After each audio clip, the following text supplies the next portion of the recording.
चलो तो let's begin our class on inorganic chemistry. हम लोग पीरियोडिक टेबल एंड पीरियोडिसिटी पढ़ रहे थे। लास्ट लेक्चर में क्या हेडिंग लिखी थी तुम लोगों ने?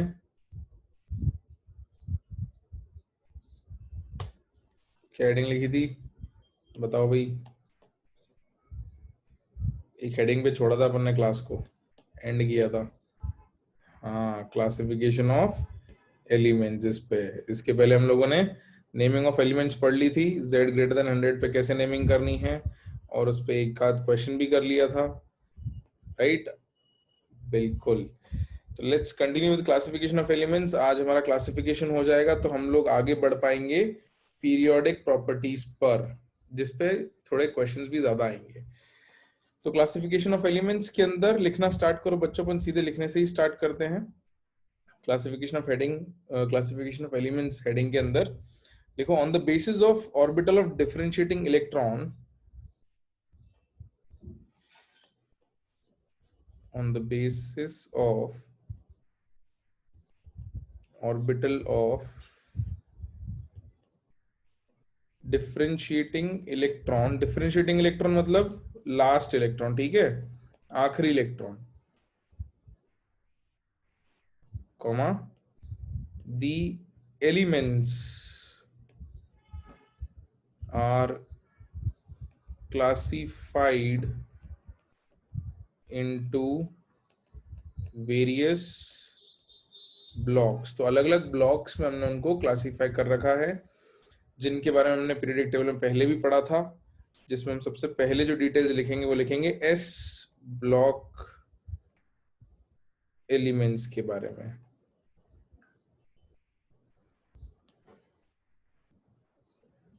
तो we will write a few details about s block elements. मैं एक बार आपको दिखा देता हूँ। हमने जो पहला दिन लेक्चर पढ़ा था उसमें हमने ब्लॉक्स बनाए थे। ये देखो, हमने लिखे भी थे कि एस ब्लॉक एलिमेंट्स यहाँ है ज्यादातर, डी ब्लॉक यहाँ है, पी ब्लॉक और एफ ब्लॉक, ये 4 ब्लॉक्स थे। बिल्कुल। अब इनके बारे में कुछ डिटेल्स अपने को लिखनी है जो हमने वहां नहीं लिखी थी। हमने बस कहा था कि पीरियोडिक टेबल में एस ब्लॉक इधर होता है, पी ब्लॉक इधर होता है। तो डिटेल्स क्या है वो लिखते हैं। तो एक काम करो, बुलेट पॉइंट्स के फॉर्म में लिख लो। इसके अंदर पॉइंट्स के फॉर्म में लिखते हैं। तो सबसे पहले तो जनरल कॉन्फ़िगरेशन। तो भाई जनरल कॉन्फ़िगरेशन अगर कोई आपसे पूछ ले कि एस ब्लॉक के किसी एलिमेंट्स का जनरल कॉन्फ़िगरेशन क्या होगा, तो किसी ने पढ़ा कि कैसे लिखा जाता है? एनसीईआरटी में दिया हुआ होगा। हाँ, NS1 और 2। लेकिन NS1 और 2 is the outer most configuration. Outer most is NS1 और 2, बट जनरल लिखना हो तो आप उसको इस तरीके से लिखोगे कि इनर्ट गैस का इनर कोर मतलब कोई इनर्ट गैस का कॉन्फ़िगरेशन, उसके बाद आपके पास NS के ऊपर 1 या 2 आएगा, NS1 और 2, इस तरीके से। तो जनरल कॉन्फ़िगरेशन इस तरीके से लिखते हैं अपन। ये मतलब समझ में आता है ना? इनर्ट गैस के साथ कॉन्फ़िगरेशन लिखना सिखाया था आप लोगों को, याद हो तो, है ना? बिल्कुल। तो जनरल कॉन्फ़िगरेशन एस ब्लॉक में या तो NS1 होगा या NS2 होगा। तो उसको हमने NS1 और 2 लिख दिया, और उसके अंदर जो है जो भी होगा वो इनर्ट गैस का ही कॉन्फ़िगरेशन होगा, या फिर किसी का भी नहीं होगा। ठीक है, उसका नेक्स्ट पॉइंट लिखो, ऑल एलिमेंट्स, या इस, हाँ चलो ऐसे लिख लो, all elements of s block are metals except all elements of S block are metals except क्या? बस सिर्फ हाइड्रोजन, except हाँ H2 and He, hydrogen and helium. Hydrogen और हीलियम को छोड़कर बाकी सब क्या है? मेटल्स है। हाइड्रोजन और हीलियम जो है वो नॉन मेटल्स की कैटेगरी में जाते हैं। बिल्कुल। वासु बेटा स्क्रॉल अप करके क्या करूं? जो कुछ लिखा है वो सब तो स्क्रीन पे दिख रहा है। लेट ज्वाइन किया तुमने? चयन कह रहा है Y H2 and not H, लिख लो तुम। मैं तो हाइड्रोजन शॉर्ट में लिख दिया, तो हाइड्रोजन क्या होता है, एलिमेंटल फॉर्म में H2 में मिलता है, इसलिए मैंने H2 लिख दिया। यू कैन राइट H, कोई दिक्कत नहीं है, ठीक है। रुबिडियम भी मेटल है, बिल्कुल। हीलियम पी ब्लॉक में नहीं है बेटा, ये अभी तुम्हें बताऊंगा मैं। अगला स्टेटमेंट यही लिखवाने वाला था, वैसे तो मैं तुमसे ही पूछता, बट ठीक है। लिखो, group 1 and 2 elements along with helium are s block elements। ठीक है, ये स्टेटमेंट हमने को लिखना है, लिख ही लो तुम। मैं समझा भी दूंगा कि वो ब्लॉक एक्चुअली जगह से डिसाइडेड नहीं है, ब्लॉक इससे डिसाइड हो रहा है कि आखिरी इलेक्ट्रॉन कहाँ जा रहा है। तो अभी मैं आपको पीरियड टेबल में बता भी दूंगा कि कैसे कलर करेंगे अपन, अगर ब्लॉक्स के हिसाब से कलर करना हो तो सुन लो। तो इसको एक स्टेटमेंट लिख लो कि ग्रुप 1 and 2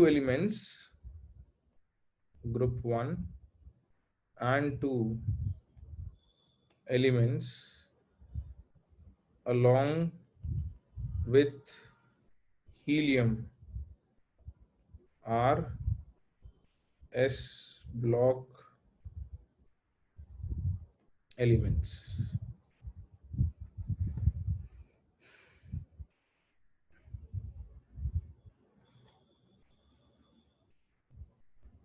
लिखा यहां तक, तो मैं आपको समझा देता हूं कि जो मैं बात कह रहा था उसका मतलब क्या है बेटा।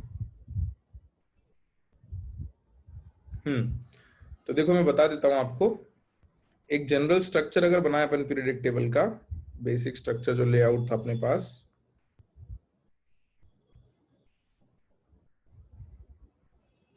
ऐसी कुछ अपनी पीरियडिक टेबल दिखती है ना। This is how it looks.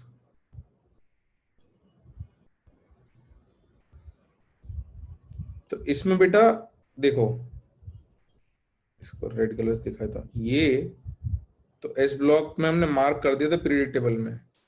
तो अगर एरियाज मार्क करोगे तो ये एस ब्लॉक आएगा ही आएगा, डेफिनेट सी बात है।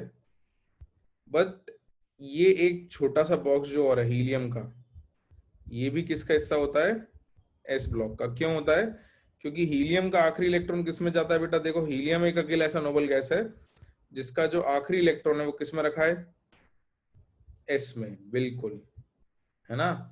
और अगर आपने एनसीईआरटी पढ़ी होगी तो ये आपको बिल्कुल मिलेगा, ये आपको वहां पे लिखा मिल जाएगा कि हीलियम ग्रुप 1 और 2 के सारे एलिमेंट इस ब्लॉक में आते हैं, प्लस एक अकेला एलिमेंट है जो किसी और ग्रुप से आता है, वो है हीलियम, है ना। तो ये छोटी छोटी चीजों का फायदा हो जाता है, अगर आप प्री रीड करोगे ना तो आपको ये बातें पहले से पता चल जाएंगी, और क्योंकि आपको पहले से पता होंगी तो वो आपको हमेशा याद भी रहेंगी। तो थोड़ा प्री रीड करना चाहिए। डाउट तो नहीं है अब किसी को कि सर हीलियम तो पी ब्लॉक में आता है। पी ब्लॉक का अगर आप वो बनाओगे बॉक्स, तो पी ब्लॉक के बॉक्स में क्या हो जाएगा कि ये जो एलिमेंट्स थे यहाँ पे जितने भी थे, ये सारे के सारे पी ब्लॉक में आ जाएंगे, एक्सेप्ट कौन, एक्सेप्ट हीलियम, बिल्कुल। तो अभी अगले लिखवाने वालों में समझा भी देता हूँ पहले, उसके बाद लिखवाऊंगा। ग्रुप 13 से ग्रुप 18 के जो एलिमेंट्स हैं वो पी ब्लॉक कहलाएंगे, एक्सेप्ट हीलियम। ठीक है, तो ये स्टेटमेंट हम लिखेंगे भी अभी आगे चल के। बिल्कुल, तो कैटेगरी जो है एस ब्लॉक या पी ब्लॉक है, वो इस पे डिपेंड कर रही है कि आपका जो इलेक्ट्रॉन है वो आखिरी इलेक्ट्रॉन एस में जा रहा है या पी में जा रहा है, उससे डिसाइड हो रहा है कि आपका जो एलिमेंट कहलाएगा वो एस ब्लॉक कहलाएगा या पी ब्लॉक कहलाएगा। ऑल राइट, क्लियर सबको। यही हमने लिखा था इसके ऊपर कि on the basis of orbital of differentiating electron the elements are classified into various blocks. चलो, तो अगली बात हम पी ब्लॉक के बारे में कर लेते हैं। पी ब्लॉक का भी जनरल कॉन्फ़िगरेशन लिखेंगे हम। तो second is P block elements.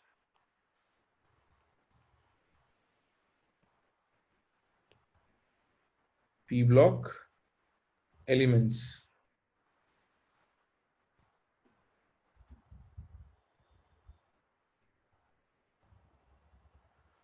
Okay लिखो।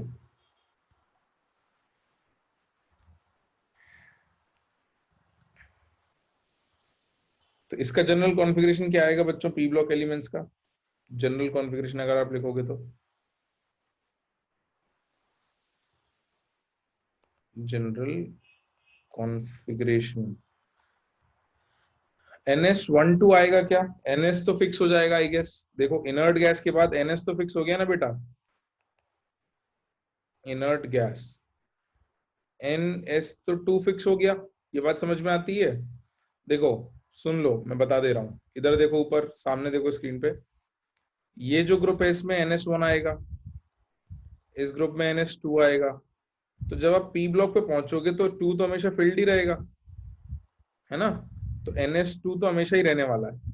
फर्क कहाँ आएगा, इसमें आएगा NP1, फिर उसके बाद आएगा NP2, फिर NP3, कहाँ तक जाएगा ये NP6 तक, है ना? बिल्कुल।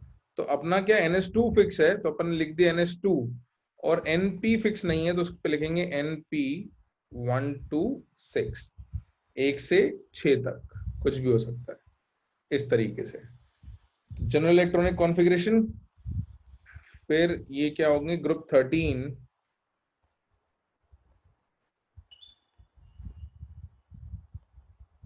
To group 18 elements except helium are p block elements।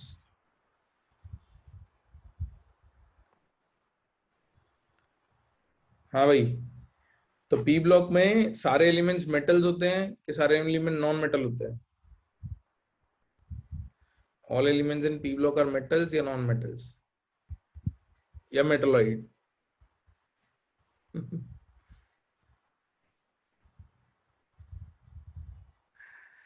All three are present, सही बात है। तो कोई अगर आपसे एक सवाल पूछे, अगर ये आपको समझ में आता है कि भाई सब है, मेटल भी है, नॉन मेटल भी है, मेटलॉइड भी है, तो अगर किसी ने आपसे सवाल पूछा कि which block of periodic table, which block of periodic table has all the three types, metals, non-metals and metalloids, तो और ऑप्शन दे दिए SPDF, चारों ऑप्शन दे दिए, तो क्या एक ही ब्लॉक आएगा या एक से ज्यादा ब्लॉक आएंगे?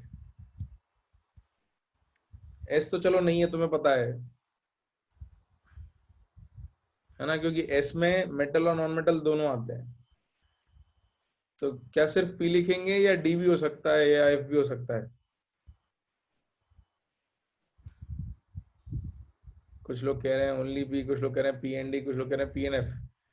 बेटा मेटलॉइड अपन ने बनाए थे, तो सारे मेटलॉइड कौन से ब्लॉक में लाई कर रहे थे, देखना जरा। सिर्फ पी ब्लॉक में, है ना? अच्छा, और नॉन मेटल्स का लाई कर रहे थे? बताया था मैंने आपको, याद है कि ये मेटलॉइड्स हैं, इसके इधर क्या है, नॉन मेटल्स, और इसके इधर क्या है, मेटल्स, एक्सेप्ट हाइड्रोजन, है ना, हाइड्रोजन को छोड़ के। तो बेटा डी ब्लॉक में नॉन मेटल है क्या कोई? वैसे तो मैं आगे पूछता आपसे, बट अब यही मैंने आपको हिंट दे दी, यही पूछ लेता हूँ, क्या डी ब्लॉक में कोई नॉन मेटल है? नहीं है, बिल्कुल। क्या एफ ब्लॉक में कोई नॉन मेटल है? क्या एफ ब्लॉक में कोई नॉन मेटल है? बिल्कुल नहीं है। सिर्फ आपको पी ब्लॉक में नॉन मेटल्स मिल जाएंगे और एस ब्लॉक में नॉन मेटल मिल जाएंगे। और मेटलॉइड की बात अगर आ गई तो मेटलॉइड तो बेटा सिर्फ कहाँ दिख रहे हैं, देखो जरा, मार्क करे थे अपन ने, मेटलॉइड अपने को सिर्फ कहाँ पे दिखते हैं, कौन से ब्लॉक में? पी ब्लॉक में, बिल्कुल। तो metalloids are only in p block. तो यहां लिख लो कि it contains metals common non metals and metalloids. ये बात याद रखना, एक बार समझ ली तो फिर आपको बार बार इसको रिमेम्बर मतलब रटने की जरूरत नहीं है, एक बार समझ लोगे तो फिर हमेशा के लिए याद हो जानी चाहिए। इट कंटेन्स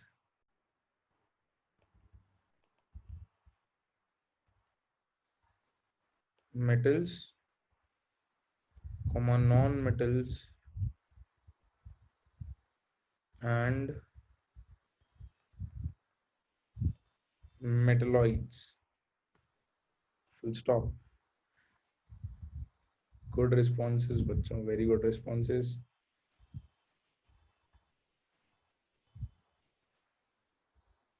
और इसके नीचे एक नोट ऐड कर लेते हैं अपन।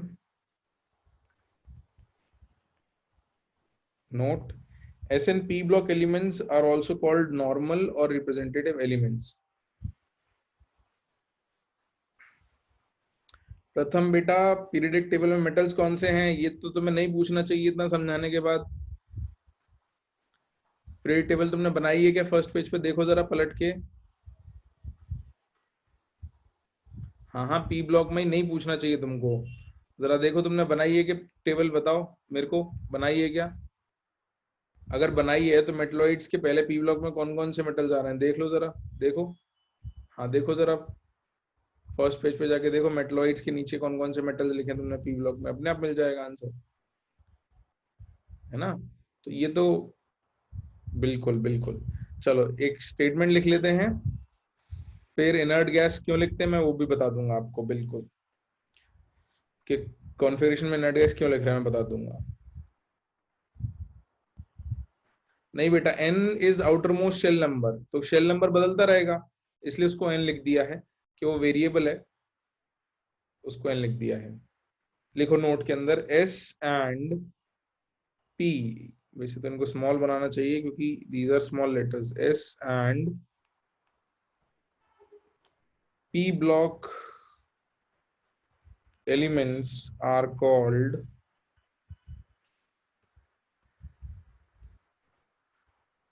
normal or representative elements।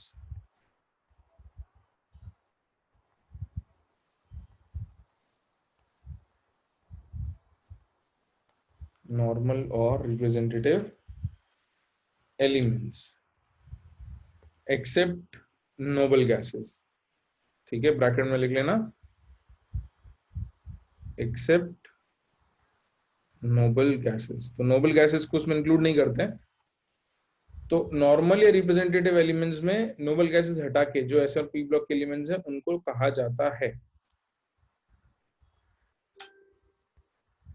Asim बेटा रैंडम नहीं है एसपीडीएफ, तो एसपीडीएफ एटॉमिक स्ट्रक्चर में बताया था हमने, शार्प, प्रिंसिपल, डिफ्यूज्ड, फंडामेंटल से आता है ना?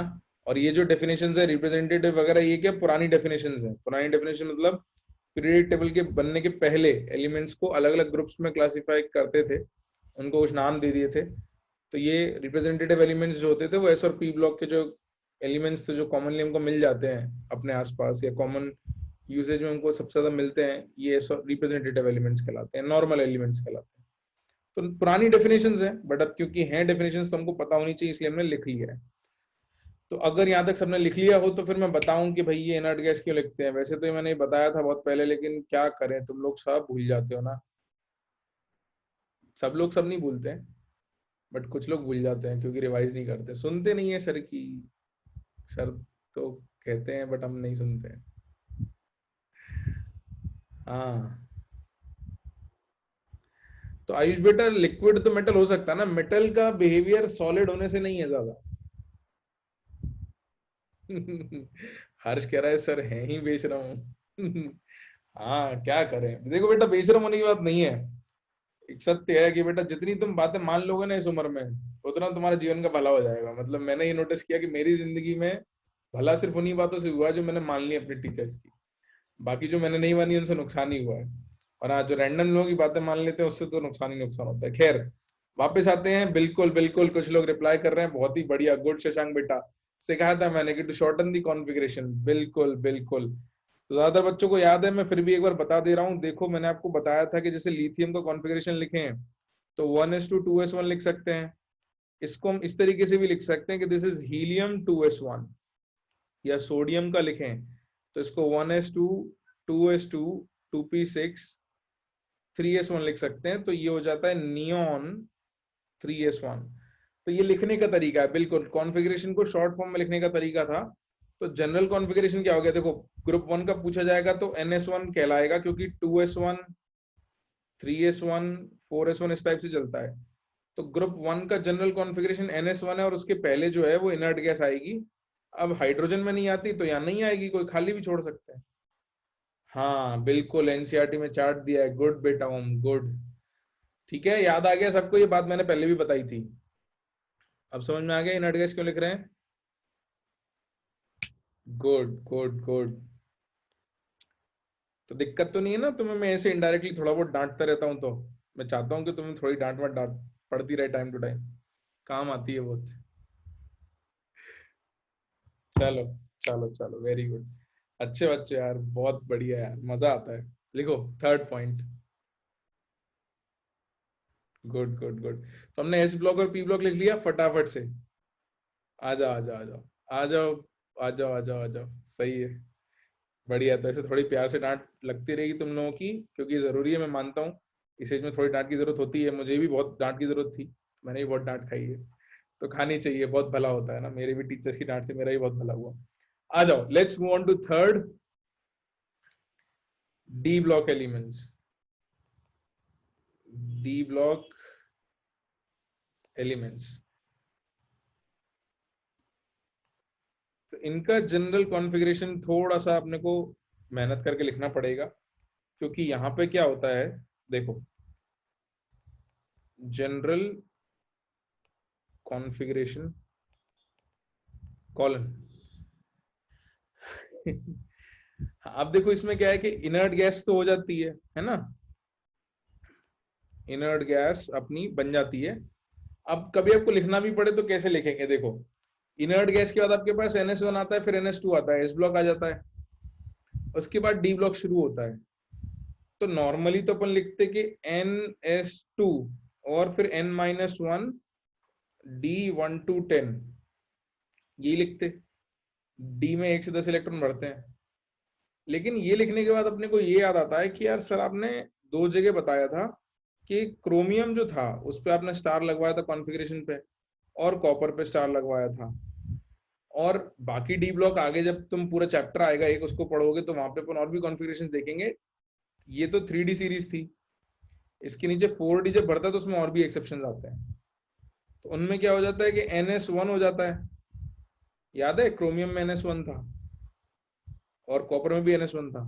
तो इस वजह से क्या होता है कि यहाँ पर अपने को थोड़ा सा चेंज करना पड़ता है कि सर NS2 डायरेक्ट नहीं लिखते हैं, NS भी 1 या 2 दोनों हो सकता है, क्योंकि एक्सेप्शन आ जाते हैं कई सारे, NS1 और 2 ऐसे लिख देते हैं।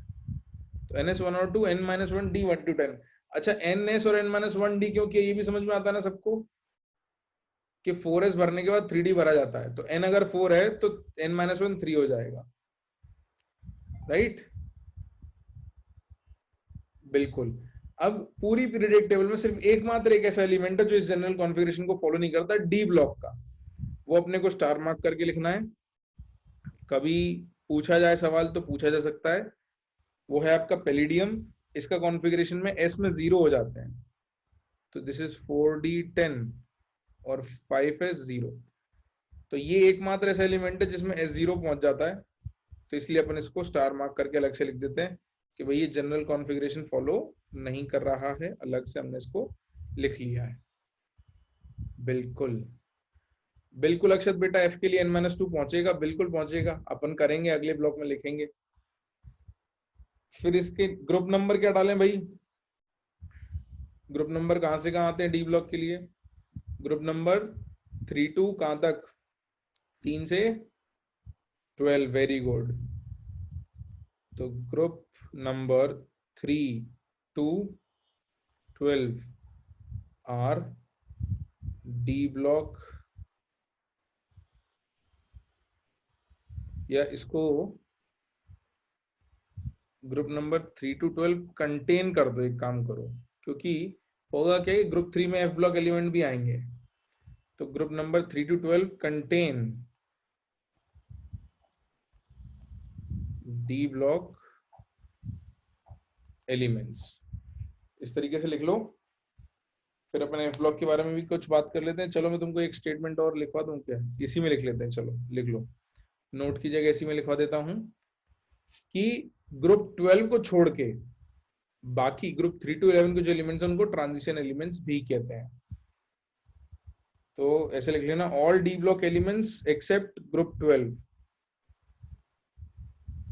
तो ट्रांजिशन एलिमेंट थोड़ी पुरानी डेफिनेशन है, transition elements is a little old definition. तो इसमें लिख लो all d block elements in bracket except group 12 are also known as transition elements। हाँ बिल्कुल, D block elements of variable valency. चलो तुमने याद दिल, इसको लिख ही लेते हैं, वैसे तो ये आगे चल के पढ़ते हैं अपन, बट अब तुम कह रहे हो तो यहाँ लिख भी लेते हैं। लिख लो, these elements show variable valencies, these elements show variable valencies। तो वेरिएबल वैलेंसी का मतलब तो पता होगा बच्चों, आप लोगों को पढ़ी होंगी आपने, जैसे आयरन की 2 वैलेंसी होती है, कॉपर की 2 होती है, है ना। आगे जाके देखेंगे कुछ कुछ एलिमेंट्स की 3 से 4 भी होंगी। ट्रांजिशन एलिमेंट्स क्यों कहते हैं? क्योंकि these transition between metals and non metals, मतलब इनके लेफ्ट हैंड साइड पे मेटल्स होते हैं और इनके right hand side P block पे नॉन मेटल्स होते हैं। इनकी प्रॉपर्टीज जो होती है वो ट्रांजिशन करती हैं, या पीरियोडिक टेबल में एक ट्रांजिशन आता है इनकी प्रॉपर्टीज में, तो ट्रांजिशन कहते हैं। बिल्कुल, दे फॉर्म कलर्ड आयंस, बिल्कुल। तो बहुत सारी प्रॉपर्टीज हैं, इसके ऊपर एक पूरा चैप्टर है, D and F block elements. तो सारी प्रॉपर्टीज हम यहाँ नहीं पढ़ेंगे, कुछ properties upon D and F block में भी पढ़ेंगे। लिख लिया? आ जाते हैं अपने फोर्थ लास्ट पॉइंट पे, एफ ब्लॉक एलिमेंट्स पर। फोर्थ पॉइंट,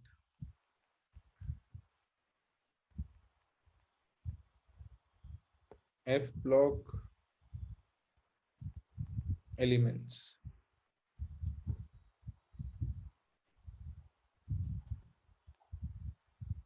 तो उसमें लिखो जनरल इलेक्ट्रॉनिक कॉन्फ़िगरेशन या जनरल कॉन्फ़िगरेशन,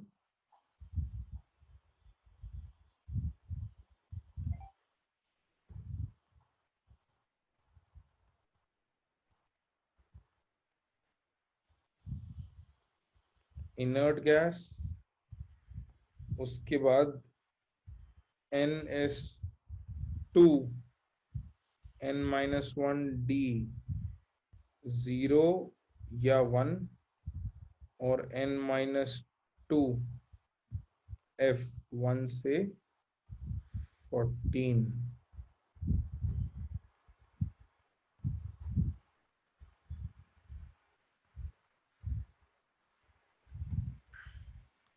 तो एफ ब्लॉक में 1 से 14 वेरिएशन आते हैं, NS2 भरा होता है, कुछ कुछ जगह D 0 या 1 हो जाता है।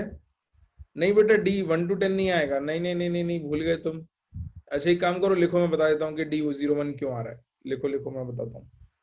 D 1 to 10 नहीं आएगा, और यहाँ भी एकमात्र ऐसा एलिमेंट है जहां इसमें नहीं आता है, उसको लिख लेना।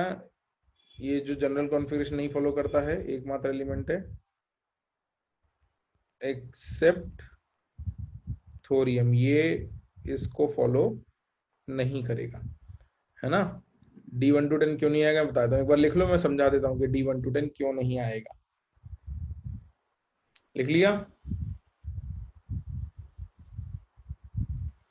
हाँ, थोरियम का atomic number 90। Good Ayush, good good, लिख लिया सबने? मैं समझाऊं ये 3 1 क्यों आ रहा है?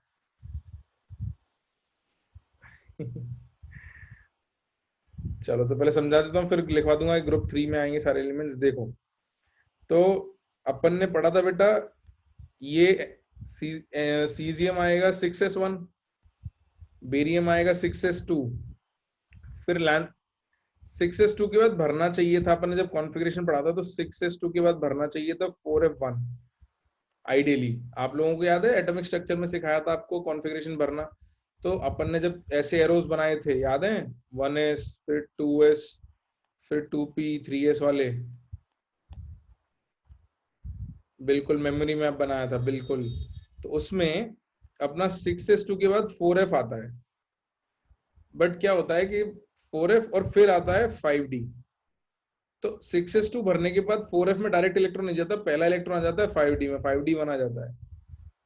हाँ, ऑफ बोरोल में पढ़ा था। फिर 5d1 के बाद 4f1 आता है। जैसे आप सीरियम देखोगे ना, ये तो लैंथनम हो जाता है 6s2 5d1, इसलिए उसको डी ब्लॉक में रखा हुआ है, उसमें 4f0 होता है। ठीक है, किसमें? लैंथनम में, ये यहाँ पे।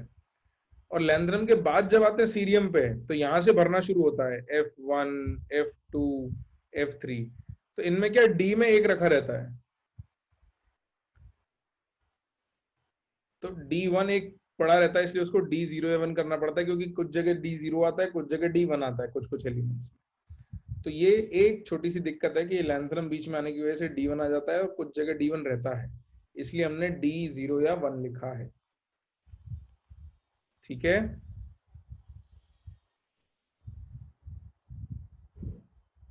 इसलिए हमने यहाँ D0 या 1 लिखा है। बिल्कुल सही है। तो F में अधूरा क्यों रखना है, क्या अधूरा रखना है बेटा? F तो पूरा भर देते हैं, देखो F 1 से 14 जाता है और D एक्चुअली भरना था इसके बाद, D को भरना इसके बाद था, तो कुछ जगह वो एक आध इलेक्ट्रॉन कभी कभी D में चला जाता है, इसलिए 0 या 1। पर अपन जनरल कॉन्फ़िगरेशन का यूज करते कम है, लेकिन क्या होता है डायरेक्ट क्वेश्चन ही पूछ लेते हैं कि भाई जनरल कॉन्फ़िगरेशन इनमें से कौन सा है, तो आपको पता होना चाहिए। ठीक है, थोरियम में क्या दिक्कत है, थोरियम क्या करता है, दोनों इलेक्ट्रॉन डी में रख देता है, तो वो यहाँ जनरली 0 या 1 ही इलेक्ट्रॉन रहता है डी में, एफ भरना शुरू होता है। थोरियम क्या करता है, अपना एफ का 1 भी उठा के इसमें पटक देता है, तो D2 हो जाता है। तो वो थोरियम एक मात्र ऐसा एलिमेंट है जो एफ ब्लॉक में होके भी अपना एफ का इलेक्ट्रॉन उठा के डी में फेंक देता है, तो इसलिए उसको अपन ने स्टार मार्क करके लिख लिया है। तो ये इसलिए लिख लेते हैं कि इन पे सवाल पूछे जाते हैं या तुम्हें मिल जाएंगे मतलब सवाल, तो इसलिए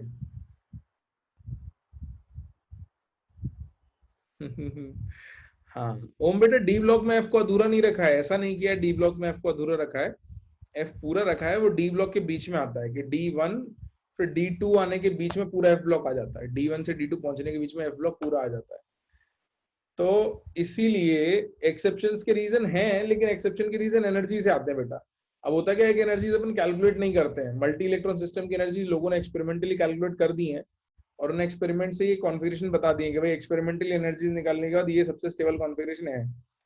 तो रीजन तो है, लेकिन अब क्या होगा कि हम कभी उसको कैलकुलेट नहीं कर पाएंगे क्योंकि ऑन पेपर कैलकुलेटेबल नहीं है वो, इसीलिए, है ना। बिल्कुल। इसके बाद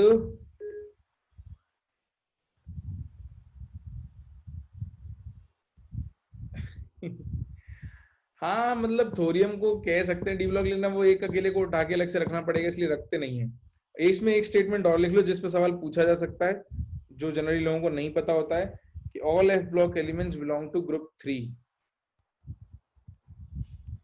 all f block elements belong to group 3।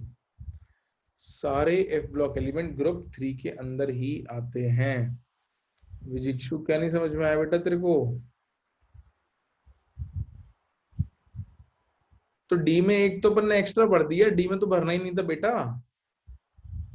अपने को S2 के बाद 4F भरना था, वो तो डी में एक चला गया एक्स्ट्रा। ठीक है, इसलिए अपने को लिखना पड़ रहा है, डी थोड़ी पहले भरते हैं।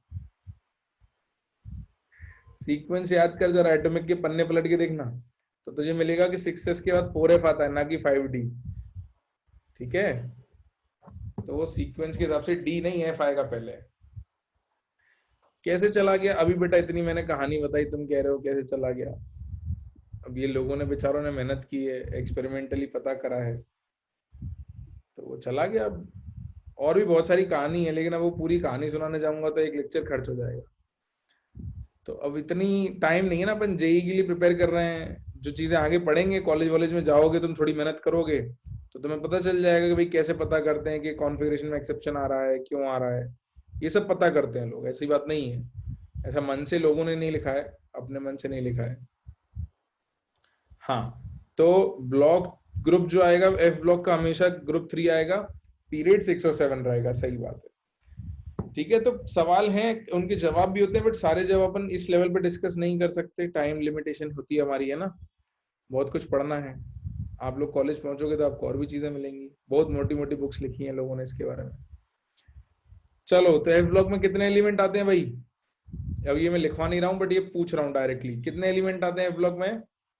72 नहीं आते एफ ब्लॉक में। अरे रे 30 कैसे आएंगे बेटा, 208 कैसे आएंगे? 28, हाँ 14 ऊपर 14 नीचे, 14 प्लस 14 18, याद रखना। क्या सारे मेटल्स हैं या नॉन मेटल्स हैं या मेटल प्लस नॉन मेटल है, मिक्स है, क्या है? सारे के सारे मेटल्स हैं, बिल्कुल सारे मेटल्स हैं, बिल्कुल। तो ये बातें मैं लिखवा नहीं रहा हूँ, थोड़ी ऑब्वियस बातें हैं तो हम उनको नहीं लिखते हैं। एक बात बस मैं और बता देता हूँ कि इनको हम रेयर अर्थ मेटल्स भी कहते हैं, ठीक है। F block elements are also known as rare earth metals. तो इसमें वो वाली बात भी आ जाएगी कि दीज आर ऑल मेटल्स, लिख लो। These are also known as rare earth metals or rare earth elements.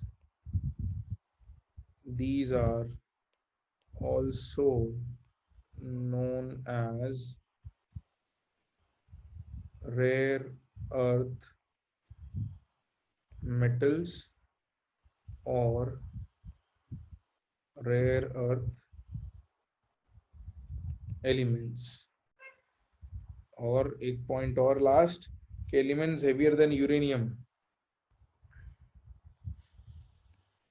elements heavier than uranium are called transuranium elements, are called transuranium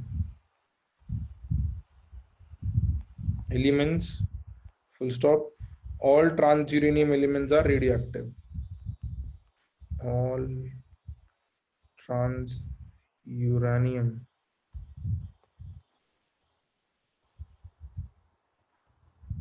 elements are radioactive, are radioactive, full stop.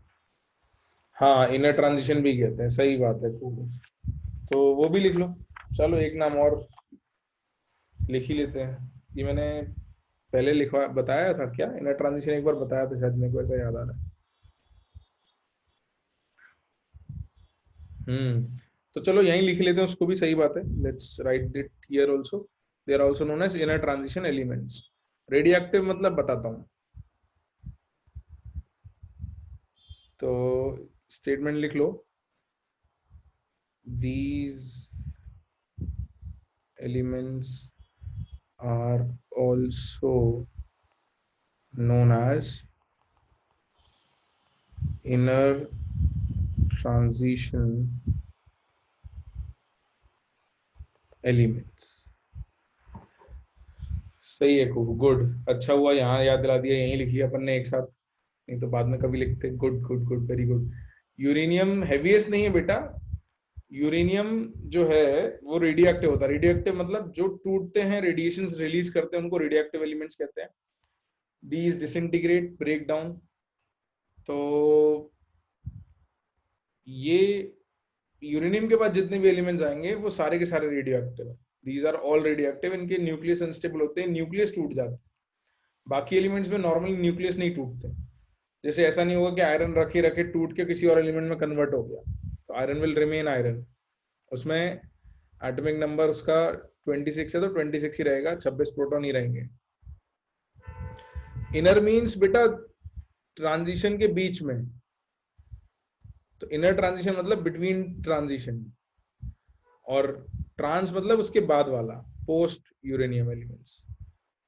Heaviest मतलब किस हिसाब से बेटा, पर density के हिसाब से अलग एलिमेंट आएगा हेवीएस्ट, और पर एटम का वेट निकालोगे तो मैन मेड एलिमेंट्स आ जाते हैं। तो बहुत सारे मैन मेड एलिमेंट्स है जो रिकॉग्नाइज होते रहते हैं हर साल, वो देखना पड़ेगा, ठीक है। तो हाईएस्ट डेंसिटी तो डी ब्लॉक में आती है, 22 पॉइंट समथिंग आती है। किसकी आती है मैं एक बार चेक कर लूंगा, मेरे को एलिमेंट का नाम एग्जैक्टली याद नहीं आ रहा है। 22 पॉइंट समथिंग आती है, हाँ शायद ऑस्मियम की आती है, सही बात है, आई थिंक ऑस्मियम की आती है। चलो आगे पढ़ते हैं अपन, तो काम की चीजें लिखते हैं। Let's write more important points, फिर तुमसे सवाल भी पूछूंगा थोड़ी देर में मैं। तो लिखो liquid elements at room temperature. Room temperature कहने का मतलब है कि भाई 20 से 40 या 45 डिग्री के बीच में कौन कौन से एलिमेंट्स जो हैं वो। तो एफ ब्लॉक अपन ने कंप्लीट कर लिया है, अपन अलग से पॉइंट्स लिख रहे हैं। तो या तो चलो नोट करके लिख लो, एक काम करो, अब तुम अलग से किस हेडिंग के अंदर लिखोगे, नोट करके लिख लो। Liquid elements at room temperature. Liquid elements at room temperature in bracket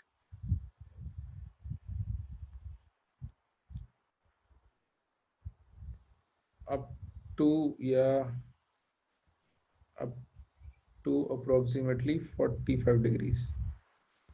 तो 45 डिग्रीज तक भी टेम्परेचर मान लें अगर, तो किस किस को कहेंगे।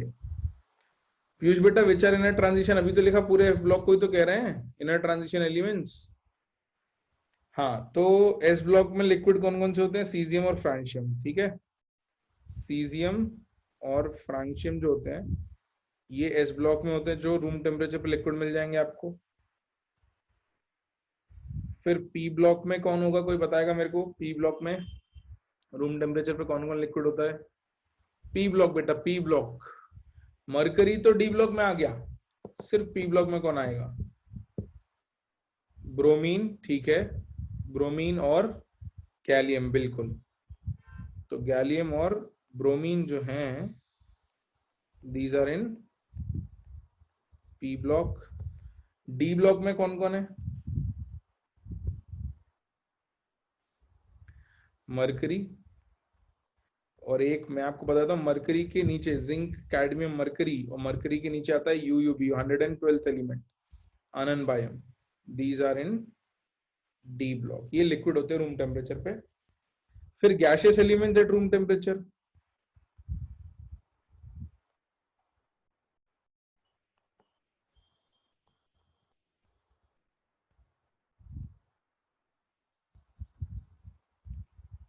एस ब्लॉक में कौन कौन से आएंगे भाई, कोई बताएगा मेरे को। एस ब्लॉक में कौन कौन आएगा, गैशियस, हाइड्रोजन और हीलियम, बिल्कुल, H2 and He, these are your S block elements. फिर P ब्लॉक में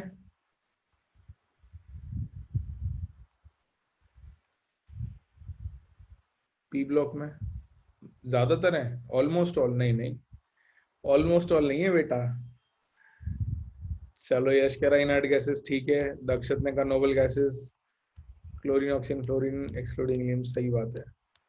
तो एक तो नोबल गैसेस है, हीलियम हटा के तो लिख देते अपन नियॉन, आर्गन, क्रिप्टॉन, जीनोन और रेडॉन, और इसके साथ N2, O2 और F2 एंड Cl2। ठीक है, तो ये जो है आपके P ब्लॉक में गैसियस एलिमेंट्स हैं। तो ये तो मैक्सिमम भी नहीं है बेटा, I2 नहीं होता बेटा, I2 सॉलिड होता है, आयोडीन इज सॉलिड, तो ये तो बहुत ही कम है। OG अपन नहीं लिख रहे हैं क्योंकि आई एम नॉट श्योर कि इज इट रिकॉग्नाइज्ड और नॉट, ये मतलब पता होने चाहिए। These are good to know. वैसे तो एग्जाम में पूछे जाने के चांसेस थोड़े कम है, बट रेफरेंसेस में तुमको बहुत जगह इस पे सवाल मिल जाएंगे और पूछने को पूछे जा सकते हैं, क्योंकि ये बहुत ऑब्वियस सी बातें हैं। मतलब this is something which you should know कि भाई पी ब्लॉक में कौन कौन से एलिमेंट्स गैसियस हैं। This is very common knowledge, और इसको तो जनरल नॉलेज भी नहीं कहेंगे, this is common knowledge, so this you should know.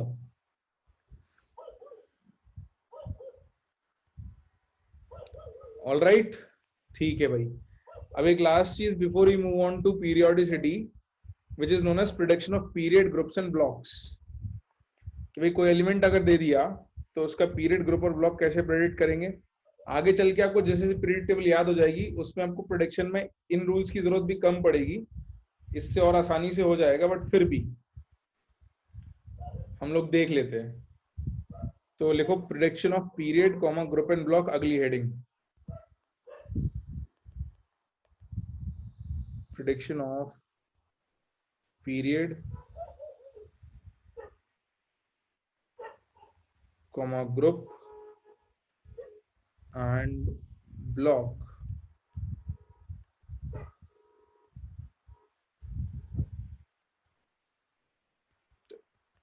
Elements का पीरियड, ब्लॉक और ग्रुप कैसे आइडेंटिफाई या प्रेडिक्ट हम कर सकते हैं।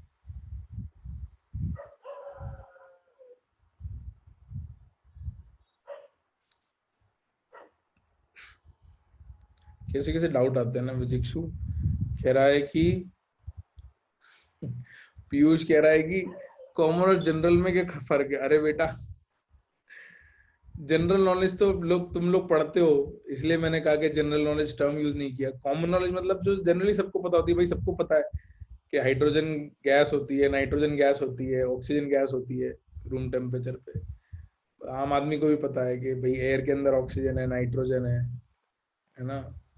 इसलिए कॉमन नॉलेज कह दिया भाई, जो आम जनता को भी पता हो कॉमन नॉलेज है।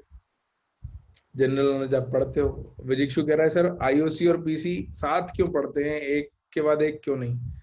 मतलब पीसी के सारे चैप्टर्स पढ़ लें फिर आईओसी पढ़े, ऐसा कह रहे हो क्या?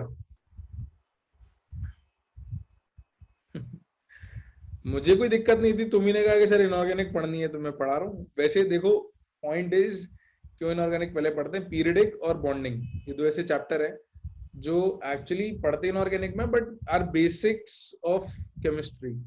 मतलब आपको बॉन्डिंग नहीं आती है और पीरियडिक नहीं पढ़ा है आपने तो। हाँ पीयूष राय तुम नहीं थे, दूसरा पीयूष था, मैं सरनेम के साथ बोल दूंगा, ठीक है। तो अगर आपको बॉन्डिंग नहीं आती है तो आप ऑर्गेनिक नहीं पढ़ सकते, आपको ऑर्गेनिक समझ में नहीं आएगी। इनफैक्ट बॉन्डिंग नहीं आएगी तो आपको बहुत सारी चीजें समझ में नहीं आएंगी। तो बॉन्डिंग और पीरियडिक बहुत बेसिक चैप्टर्स हैं, जैसे एटॉमिक एक बेसिक चैप्टर है। तो पढ़ते हैं फिजिकल में, बट ये 3 चैप्टर आप ऐसे मान लो कि जनरल केमिस्ट्री कह सकते हैं इसको। तो इनको पढ़ना भी जरूरी है भाई, कि अगर आपको कुछ भी दूसरा टॉपिक पढ़ाना हो, ऑर्गेनिक पढ़ानी हो, तो इतना तो आना चाहिए। और क्योंकि हम अलग अलग पढ़ सकते हैं कि इनऑर्गेनिक पढ़ने के लिए आपको फिजिकल के दूसरे चैप्टर्स की जरूरत नहीं है, एटॉमिक की जरूरत होती है, वो हमने पढ़ लिया। तो एटॉमिक पढ़ने के बाद पीरियडिक पढ़ सकते हो, एटॉमिक पढ़ने के बाद आप बॉन्डिंग पढ़ सकते हो। तो इसलिए हम उनको भी पैरेलल में कर सकते हो, करना भी चाहिए। नहीं तो फिर क्या होता है कि एक ही टाइप की चीजें चलती रहती हैं तो प्रैक्टिस नहीं होती। इनऑर्गेनिक पढ़ लोगे तो आपको मिक्स मिल जाएगा कि फिजिकल में आपको क्वेश्चंस मिल जाएंगे, इनऑर्गेनिक में थोड़ा थ्योरी बेस्ड क्वेश्चंस हो जाएंगे, मतलब आप इंफॉर्मेशन बेस्ड हो जाएंगे। तो लॉजिक आप तभी लगा पाओगे जब आपको सर्टेन इन्फॉर्मेशन हो इनऑर्गेनिक में। फिजिकल में फॉर्मूला बेस्ड ज्यादा होता है ना। तो थोड़ा अच्छा भी रहता है, मुझे भी लगता है कि बच्चों को भी थोड़ा अच्छा रहता है कि वो थोड़ा मिक्स्ड पढ़ते हैं, कि भाई फिजिकल भी पढ़ रहे हैं इनऑर्गेनिक भी पढ़ रहे हैं, तो थोड़ा वेरिएशन चलता रहता है ना। तो पढ़ना चाहिए भाई, मेरे हिसाब से तो पैरेलल बिल्कुल पढ़ना चाहिए।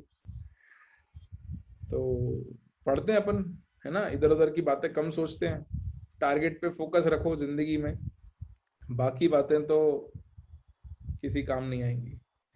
कीप योर फोकस कि हमको करना क्या है। हमको जेई के लिए पढ़ रहे हैं, जेई के लिए पढ़ना है, जो करना है वो करना है, ठीक है।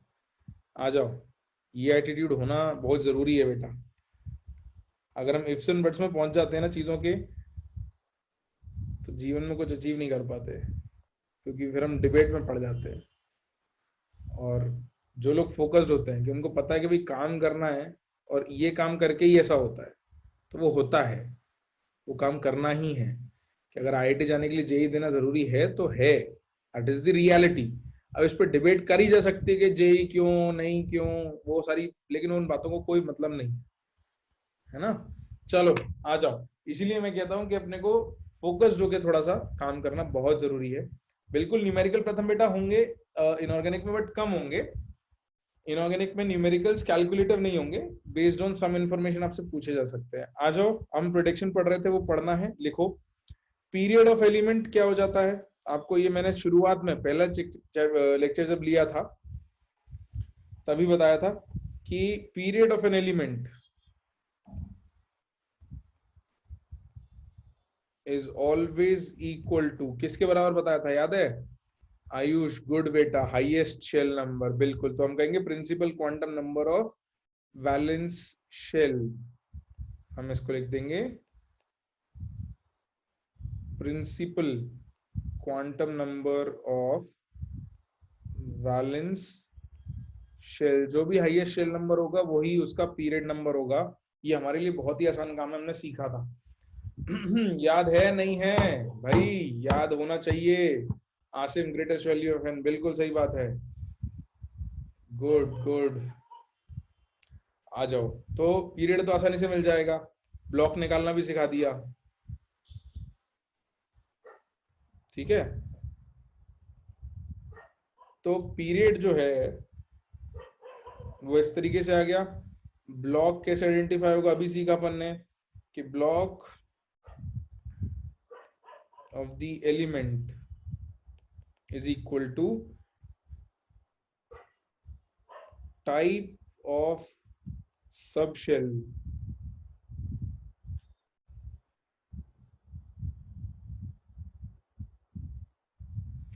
उत्कर्ष वो अभी बताऊंगा मैं, चिंता मत करो। ग्रुप कैसे निकालते हैं वो सब सिखाऊंगा, चिंता मत करो।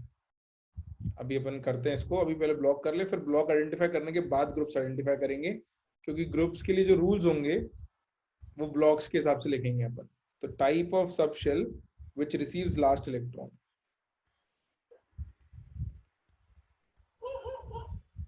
which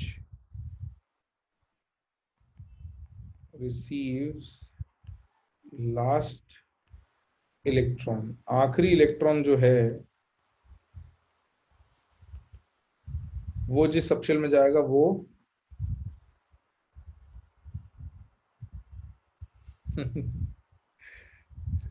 वो जो है आपका ब्लॉक हो जाएगा। चलो अच्छी बात है, चलो इंस्पिरेशन होनी चाहिए, सही बात है। Inspiration is necessary in life, बिल्कुल।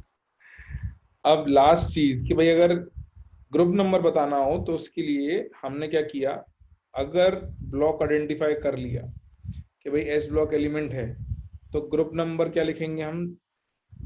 Group number is equal to number of valence electron. अगर पी ब्लॉक हुआ तो थोड़ा सा रूल को अलग मॉडिफाई कर देंगे। तो यहां पर group number is equal to 10 plus number of valence electron, या फिर कुछ लोग ऐसे भी लिखते हैं 12 plus number of outermost p subshell electron, बात बराबर ही है। तो ये मैं आपको अप्लाई करके बता दूंगा, इसको लिख लो। जैसे जैसे अप्लाई करेंगे आपको दिखेगा कि बहुत ही सिंपल रूल है, लिखते वक्त थ्योरी में थोड़ा सा लंबा दिखता है, बाकी है बहुत आसान। फिर for d block elements group number is equal to number of n-1 d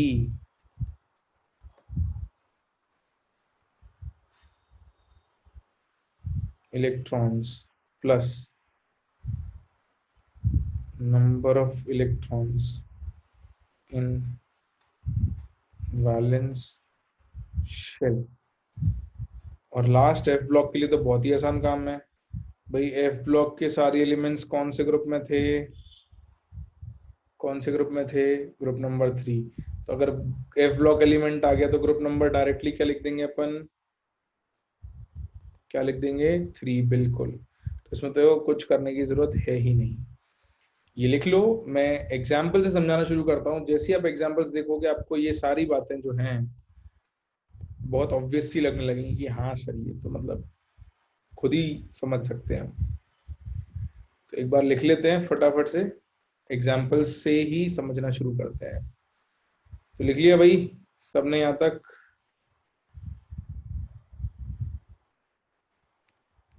wait कर लूं मैं? चलो ठीक है, तुम कह रहे हो इसलिए मैं वेट कर लेता हूँ।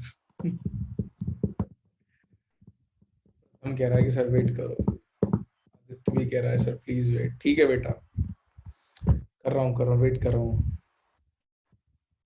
हाँ, मेंस का रिजल्ट आज जाने वाला तो था, मैंने चेक नहीं किया यार, अभी क्लासेस ही चल रही हैं। बात करूंगा मैं बच्चों से कि भाई आ गया क्या, साइट क्रैश तो नहीं हुई, क्या रहा क्या नहीं रहा, करता हूँ मैं बात। लिख लिया भाई? जी, सबने लिख लिया यहाँ तक? ठीक है, अब हम सवाल करते हैं और सवाल में इन रूल्स को जो हमने लिखा है उनको यूज करके देखते हैं। तो लिखो, determine the period comma group and block of the following elements. Determine the period comma group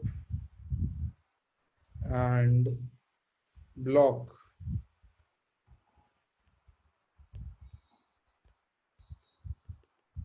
of the following elements.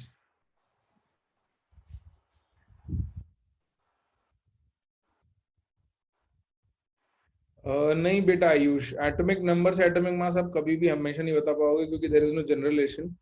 Generally होता है कि डबल के आसपास रहता है कम एलिमेंट्स के, लेकिन छोटे जो लाइटर एलिमेंट्स होते हैं उनके लिए। तो इसको अपन पहले सिंपल एग्जांपल से समझना शुरू करते हैं। जैसे पहला एग्जांपल मैं ले लेता हूँ आपके लिए, डी ब्लॉक का ही ले लेता हूँ चलो। तो वेनेडियम ले लेते हैं और इसका एटॉमिक नंबर आएगा 23। तो मान लो आपको कोई एलिमेंट दे दिया और उसका एटॉमिक नंबर दे दिया, अब आपको इसका ब्लॉक वगैरह सब पता करना है। तो आप क्या करोगे, सबसे पहले कॉन्फ़िगरेशन लिखोगे। तो वेनेडियम का कॉन्फ़िगरेशन लिखना शुरू करोगे, 1s2 2s2 2p6 3s2 3p6 4s2। 4s2 तक कितने हो गए भैया, इलेक्ट्रॉन गिनना जरा, यहाँ तक कितने आएंगे, कितने हो गए, 20 हो गए, 3 बच रहे हैं। तो 4s के बाद क्या आता है, 4s के बाद क्या आता है, 3d। बिल्कुल, तो 3d और 3।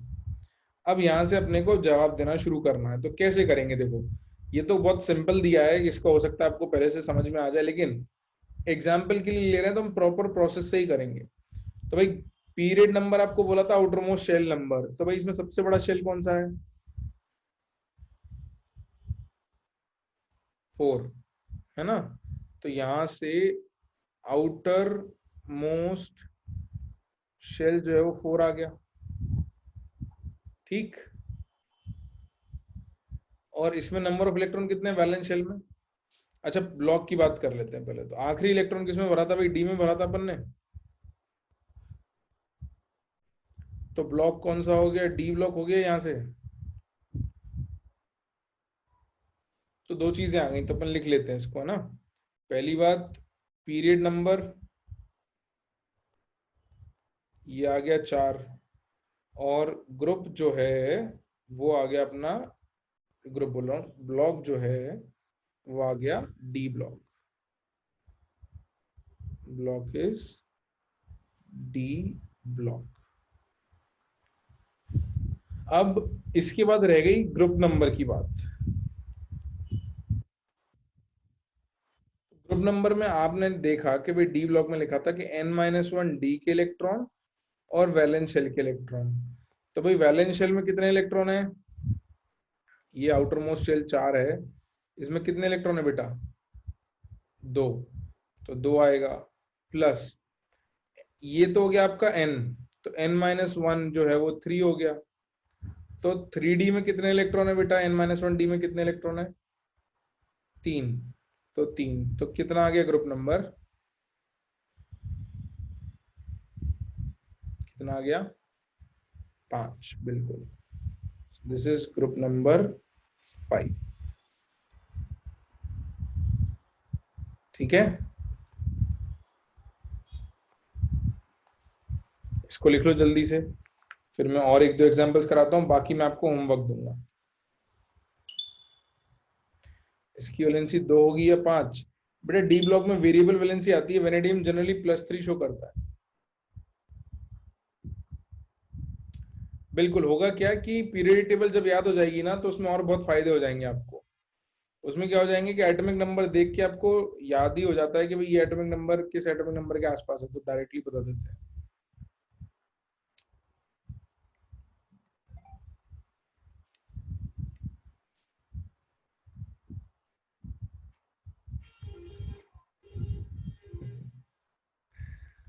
अरे कोई बात नहीं ईशान, कभी कभी हो जाता है, शोर वगैरह ज्यादा होता है, ठीक है, एक दो दिन झेल लो, खत्म हो जाएगा। ग्रुप का समझ नहीं आया, मुझे लग ही रहा था कि कोई ना कोई तो कहेगा, दो लोगों ने बोल भी दिया कि सर ग्रुप समझ में नहीं आया। कोई बात नहीं, लिखो तो सही, बताता हूँ मैं।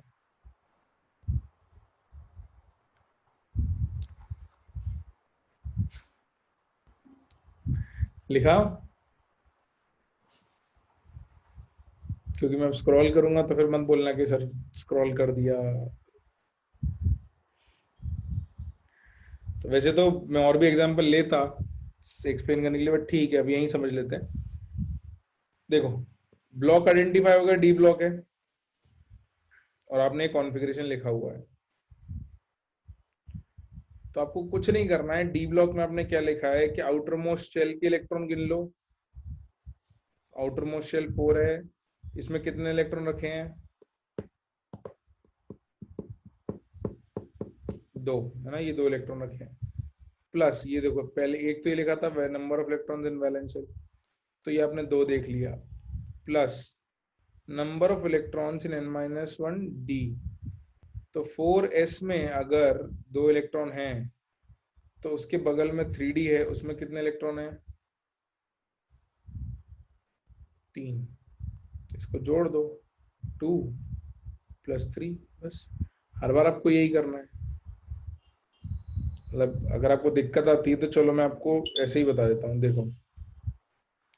इसके बाद मान लो आपको दिक्कत आ रही है, मान लेते हैं कि दिक्कत आ रही है, और इस बार अपन सीधे ग्रुप नंबर आइडेंटिफाई करेंगे।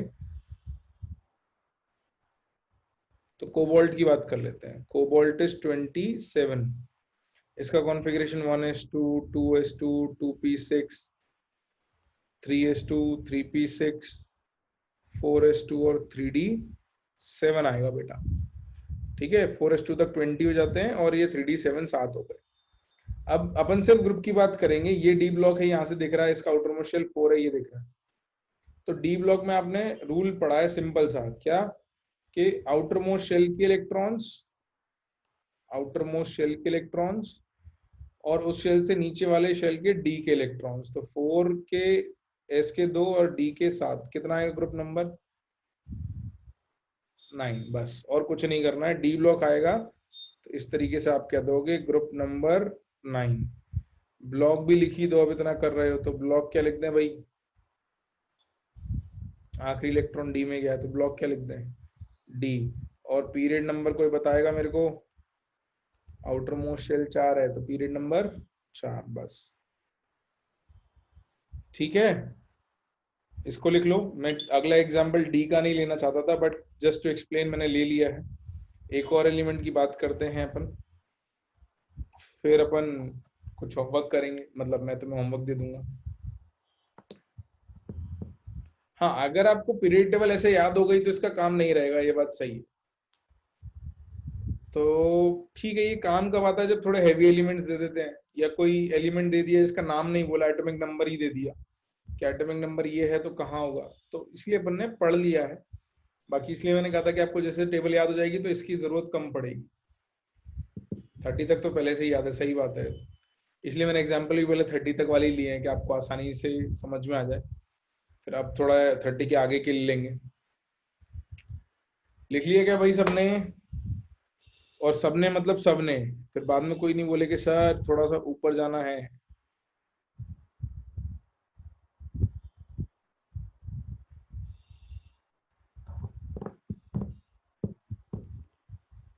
और रिप्लाई सिर्फ 2 लोगों ने दिया है, आयुष ने और अंशिका ने। कुहू का भी रिप्लाई आ गया, ईशान का आ गया। अब अरे वाह, चलो थोड़ा बोलना पड़ता है तभी रिप्लाई आते हैं। कर लिया भाई, किसी का बचा तो नहीं है? ठीक है, आ जाओ। तो एक और एग्जाम्पल अपन करते हैं, फिर मैं आपको होमवर्क के एग्जाम्पल दे दूंगा 2-3। तो थर्ड एग्जाम्पल जो अपने को करना है, the third example is antimony, SB उसका सिंबल है और इसका एटॉमिक नंबर इज 51। तो बेटा इसका कॉन्फ़िगरेशन लिखना शुरू करते हैं। चलो कॉन्फ़िगरेशन लिखते हैं। 51 तक जाना है, थोड़ा दूर है ना, लंबा रास्ता है।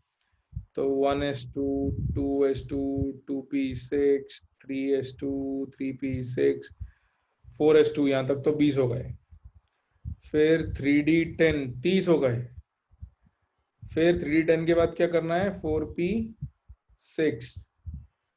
इसके बाद आगे 5s2 कितने हो गए भाई, यहाँ तक कितने हो गए, गिनना जरा। इलेक्ट्रॉन कितने भर लिए हमने, देखना भी तो पड़ेगा, रुकना भी पड़ेगा। 38 हो गए। चलो तो 5s2 के बाद क्या आता है, 4d आता है ना। तो 4d में 10 भर सकते हैं, अभी तो अपने पास बचे हुए हैं बिल्कुल 10, तो यहाँ 48 हो गए। अब कितने बच गए भरने को इलेक्ट्रॉन, 3। तो 4d के बाद क्या आता है, 5p, तो 5p3। अब कुछ बातें तो यही बता देंगे हम। क्या बताएंगे भाई, आउटर मोस्ट शेल क्या है,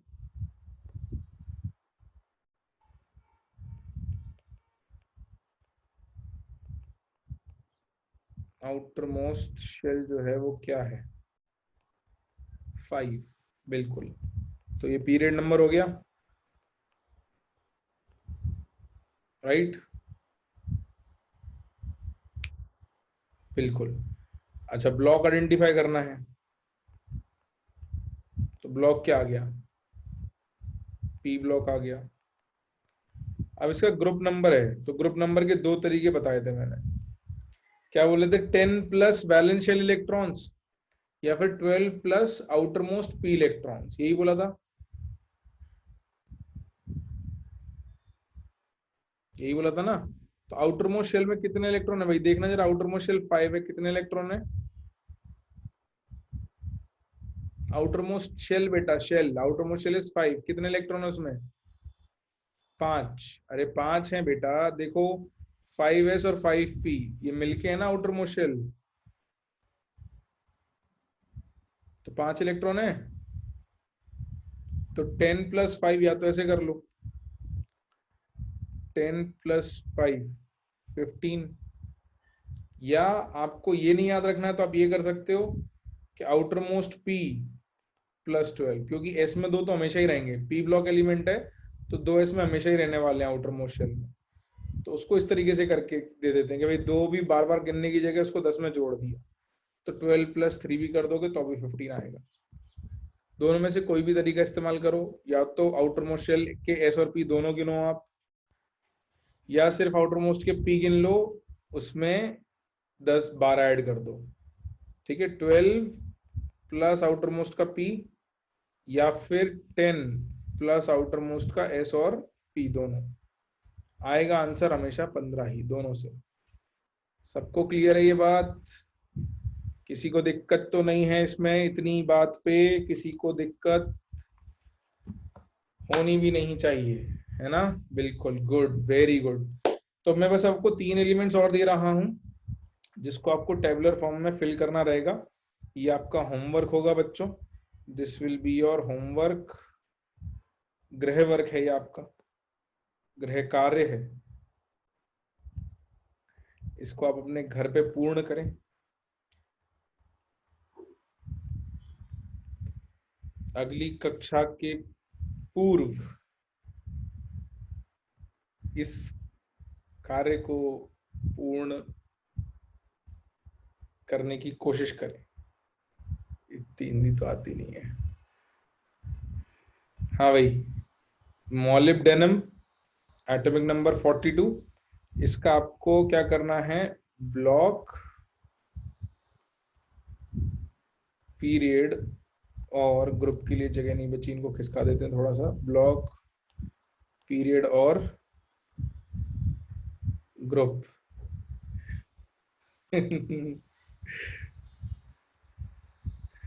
सही है, सही है। करने का प्रयत्न करें, हाँ यार सही बात है, करने का प्रयत्न बोलना चाहिए था। प्रयत्न इज अ बेटर वर्ड। चलो कोई बात नहीं, ज्यादा हिंदी मुझे आती नहीं, मतलब ऐसे हिंदी एकदम आती नहीं है, थोड़ी बहुत बोल लेते हैं। सेलेनियम 34 और कैडमियम 48। ठीक है, प्रथम बेटा होमवर्क तो करो। जैसे होमवर्क करोगे ये तुम्हारा जो रिक्वेस्ट है वो पूरी हो जाएगी, है ना। होमवर्क में तुम्हारा डी ब्लॉक का एक एलिमेंट और आ जाएगा, बिल्कुल आ जाएगा। तो ये कर लो। अगले क्लास से हमको अब periodicity of properties he start करनी है। हिस्ट्री और डेवलपमेंट में जो कुछ मुझे बताना था या जो मुझे लगा कि मुझे बताना चाहिए मैंने बता दिया है। तो इतना I think should be good enough.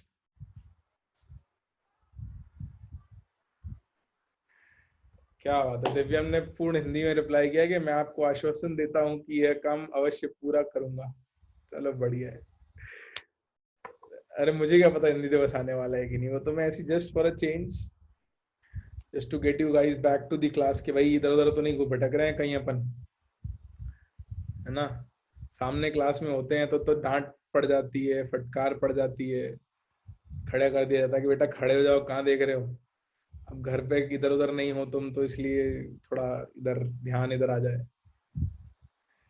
है ना। तो भाई ये होमवर्क है, ठीक है, करेंगे अपन, पूरा कर लेंगे ना, ये सिंपल सा, ये थोड़ा ही होमवर्क है। तो आज क्लास की थ्योरी यहाँ रोक लें।